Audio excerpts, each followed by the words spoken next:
మీకు ఈ వీడియో నచ్చినట్లయితే వీడియో క్లిక్ చేసి ఛానల్ని సబ్స్క్రైబ్ చేసుకోండి. అది కాదు నాన్న అని రామలక్ష్మి చెప్తూ ఉంటుంది. చూడమ్మా, ఊర్లో వాళ్ళందరి ముందు మేమంతా తలదించుకునేలా చేస్తావా? మేము తలెత్తుకునేలా సీనియర్తో తాళి కట్టించుకుంటావో మా ఇప్పుడు నీ చేతుల్లోనే ఉంది, మా గౌరవం కూడా నీ చేతుల్లోనే ఉంది అని రఘురామ్ రామలక్ష్మి చేతులు పట్టుకొని మరి అడుగుతూ ఉంటాడు. దాన్ని బతిమలాడటం ఏంటండి? అది మాట్లాడి చేసిన దాని వల్లనే కదా ఇప్పుడు ఇంతవరకు వచ్చింది. అది మాట విని తీరాల్సిందే. సీనయ్యతోనే దీని పెళ్లి జరిగి తీరుతుంది అని జానకి అంటుంది. ఇక రామలక్ష్మి అయితే బాధపడుతూ వెళ్ళిపోతుంది. రఘు అడిగిన తర్వాత అది ఎలా కాదంటుంది, అది ఒప్పుకున్నట్లే. పద ఇక పెళ్లి పనులు మొదలు పెడదాం అని బామ్మ అంటూ ఉంటుంది. అలాగేనని పద్మ అయితే చాలా సంతోషపడుతూ ఉంటుంది. శౌర్య గుడి దగ్గర వెయిట్ చేస్తూ ఉంటాడు. అప్పుడే అస్మిత కార్ దిగి శౌర్యని గమనిస్తూ ఉంటుంది. అదేంటి సార్ ఇంత కోపంగా ఉన్నారు? కొంపతీసి మళ్ళీ నన్ను కొట్టడానికి రెడీగా ఉన్నారా ఏంటి అని అస్మిత అయితే మనసులో అనుకుంటుంటుంది. సార్ అంటూ శౌర్య దగ్గరికి వస్తుంది. హాయ్ అస్మిత, ఎలా ఉన్నావు అని శౌర్య అడుగుతూ ఉంటాడు. ఇప్పటి వరకు నేను చాలా బాగానే ఉన్నాను సార్, కానీ మిమ్మల్ని చూస్తుంటేనే అని అస్మిత చెప్తూ ఉంటుంది. ఏమైంది అని శౌర్య అడుగుతాడు. మిమ్మల్ని చూస్తుంటే చాలా కోపం కనిపిస్తున్నారు. ఇంతకు ముందులా మళ్ళీ నా చెంప పగలగొడతారేమో అని భయంగా ఉంది సార్ అని అస్మిత చెప్తూ ఉంటుంది. ఓ అదే, ఈ కోపం నీ మీద కాదులే, రామలక్ష్మి మీద, అందుకే నేను రమ్మన్నాను అని శౌర్య అంటాడు. ఇదేదో చాలా ఇంట్రెస్టింగ్గా ఉంది అని అస్మిత అయితే మనసులో అనుకుంటుంది. అదేంటి సార్, రామలక్ష్మి మీద కోపం చూపించడం ఏంటి? మీరేనా ఇలా మాట్లాడుతుంది అని అస్మిత అడుగుతూ ఉంటుంది. తనే నేను ఇలా మాట్లాడేలా చేసేసింది. తను నన్ను పెళ్లి చేసుకోకూడదని నిర్ణయించుకుంది అని శౌర్య అంటాడు. ఈ పెళ్లి ఆపడానికి ఇల్లరికం డ్రామా ఆడింది అని జరిగిన విషయం అంతా కూడా శౌర్య అస్మితతో చెప్తూ ఉంటాడు. అస్మిత అయితే చాలా సంతోషంగా ఉంటుంది. ఆహా, మొత్తం పెళ్లి క్యాన్సిల్ అయింది అని అస్మిత అయితే చాలా సంతోషపడుతూ ఉంటుంది.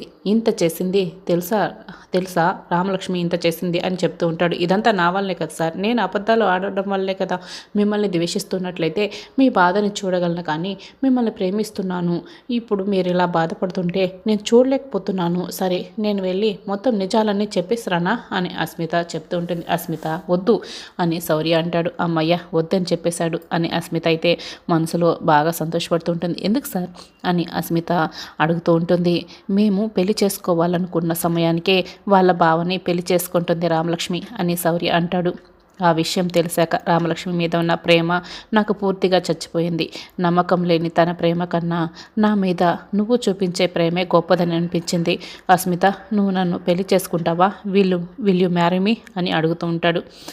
అస్మిత అయితే బాగా సంతోషపడుతుంది. సార్ అని సంతోషంగా ఇక అడుగుతూ ఉంటుంది. అవును అస్మిత, నువ్వు నన్ను పెళ్లి చేసుకుంటావా అని శౌర్య అడుగుతాడు. మీరు మాట్లాడుతున్న నిజమేనా అని అస్మిత చెప్తూ ఉంటుంది. అవును, నువ్వు నన్ను పెళ్లి చేసుకుంటావా చెప్పు అని అడుగుతూ ఉంటాడు Shaurya. Thank you sir, thank you so much sir, I love you sir అని అస్మిత ఇక శౌర్యని హక్ చేసుకుంటుంది. శౌర్య కూడా అస్మిత తల నిమురుతో హక్ చేసుకుంటాడు. అస్మిత, మన పెళ్ళి రేపే జరిగిపోవాలి అని శౌర్య అంటాడు. రేపేనా సార్? ఇది నా లైఫ్లో బిగ్గెస్ట్ అచీవ్మెంట్ సార్, అయినా కూడా ఎందుకు సార్ ఇంత త్వరగా అని అస్మిత అంటూ ఉంటుంది. ఎందుకంటే రామలక్ష్మి తన భావాన్ని పెళ్లి చేసుకుంటున్న రోజే మన పెళ్ళి కూడా జరిగిపోవాలి, ఒకే రోజు జరిగిపోవాలి, అందుకే అని శౌర్య అంటాడు. సరే, మీకు ఓకే, మరి మీ అమ్మ నన్ను ఒప్పుకుంటారా అని శౌర్య అడుగుతూ ఉంటాడు. నేను ఒప్పిస్తాను సార్ అని అస్మిత అంటుంది. Thank you so much Asmita అని శౌర్య అక్కడి నుంచి వెళ్ళిపోతాడు. అస్మిత అయితే విజిల్ వేసుకుంటూ చాలా సంతోషంగా ఇక డ్యాన్స్ చేస్తూ ఉంటుంది.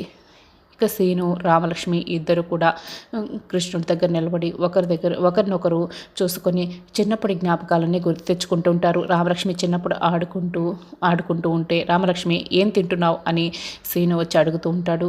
లాలీపాప్ బావ, చాలా తీయగా ఉంటుంది, మా నాన్న కొనిచ్చాడు అని రామలక్ష్మి అంటుంది. అవునా, అయితే నేను కూడా మా నాన్నని వెళ్ళి కొనిపించుకుంటాను మా నాన్న దగ్గర అని కొంతసేపటికి మళ్ళీ సీను వస్తాడు. ఏంటి బావా అది అని సీనుని అడుగుతూ ఉంటే అది లాలీపాప్ అని సీను చెప్తూ ఉంటాడు. మరి నా లాలీపాప్లా లేదే అని చెప్తూ ఉంటుంది రామలక్ష్మి. నేను లాలీపాప్ అడిగితే ఇదిగో మా నాన్న చింతపండు లాలీపాప్ ఇచ్చాడు, ఇది చాలా పుల్లగా ఉంది అని సీను అంటాడు. దీన్నంతా తలుచుకొని ఇక రామలక్ష్మి సీను నీకు నాకు పెళ్ళొచ్చి అని తలపట్టుకుంటారు. ఇక ప్రభాస్ ఫ్రెండ్ ఆదిత్య వాళ్ళ నాన్న శేషుని ఇద్దరిని కూడా ఒక ప్లేస్కి తీసుకొస్తాడు. మీకు కావలసిన పెద్ద విధవ ఇక్కడే ఉంటాడు, రెండుసార్లు రండి అని అక్కడి నుంచి పొలాల వెంబడి నడిపించుకుంటూ వెళ్తుంటాడు.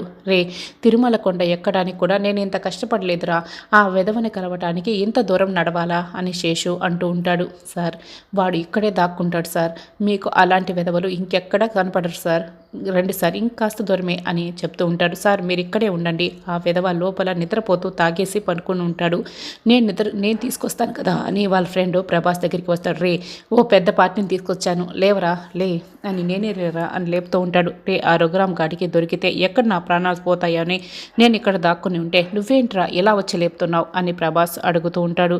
రే, ఒక మంచి పార్టీ దొరికింది, వాళ్ళ పని చేసి పెడితే మనకు కావాల్సినంత డబ్బు ఇస్తారంట, కాబట్టి నువ్వు రారా అని చెప్తూ ఉంటాడు. అది కాదురా ఆ రఘురామ్ గాడు అని ప్రభాస్ చెప్తూ ఉంటాడు. రే, మనం చేసిన పని ఎవరికి తెలియదురా, ఆ రఘురామ్ గాడికి వీళ్ళు ప్రత్యర్థ పార్టీ, కాబట్టి విషయం బయటికి వచ్చే ఛాన్సే లేదు, నువ్వు రారా, పెద్ద విధవ ఈ ఊర్లో ఎవరు అంటే నిన్నే అని నేను ఇక్కడికి తీసుకొచ్చాను, డబ్బులు వస్తాయి రారా అని బయటకు తీసుకొస్తాడు. అదేంటి విషయం తెలిసిపోయి నేను దొరికిపోయానా, వీళ్ళు వచ్చారేంటి అని ప్రభాస్ బాగా కంగారు పడుతూ ఉంటాడు.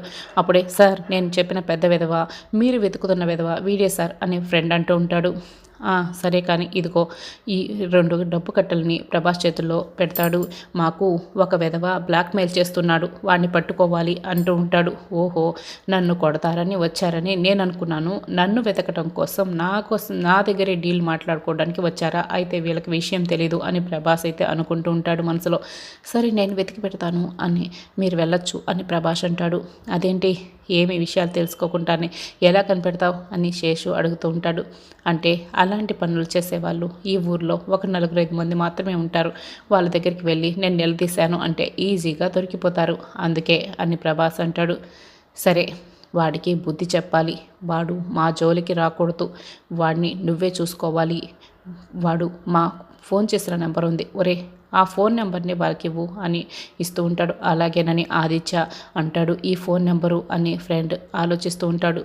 రేయ్, ఆ ఫోన్ నెంబర్తో మనం వాడెవడో కనుక్కోవచ్చు, నువ్వు ఆపరా బాబు, డబ్బులు మన చేతికి వచ్చాయి కదా, మీరు వెళ్ళండి అని ప్రభాస్ అంటాడు. ఇక శేషు ఆదిత్య అక్కడి నుంచి వెళ్ళిపోతారు. అంటే వీడిని పట్టుకోవడానికి వీడికే డబ్బు ఇస్తున్నారా, వీళ్ళు ఎంత పెద్ద పెదవులు ఇంకోరు ఉండరు అని ఫ్రెండ్ అనుకుంటూ ఉంటాడు. ఇక శౌర్య పెళ్లి కొడుకుగా రెడీ అవుతాడు. అద్దం ముందు రామలక్ష్మి ఫోటో పెట్టుకొని చూసుకుంటూ ఉంటాడు, బాధపడుతూ ఉంటాడు. అప్పుడే ప్రమీల, రవీందర్ ఇద్దరు అక్కడికి వస్తారు. అదేంటి నాన్న, మీ కొడుకు పెళ్లి పెట్టుకొని మీరు కనీసం పెళ్లి కొడుకు కూడా మీరు చేతులతో చేయరా అని శౌర్య అడుగుతూ ఉంటాడు. నువ్వు రామలక్ష్మిని పెళ్లి చేసుకుంటున్నట్లయితే మేము చాలా సంతోషంగా పెళ్లి కొడుకుని పెళ్లి కొడుకుగా తయారు చేసి దగ్గరుండి పెళ్లి జరిపించే వాళ్ళం. కానీ నువ్వు ఆ రాక్షసి అస్మితను పెళ్లి చేసుకుంటున్నావు, మా మనసు ఎలా అంగీకరిస్తుంది, కాబట్టి మేము పెళ్లి కొడుకుగా చేయలేము అని వాళ్ళు వెళ్ళిపోతారు.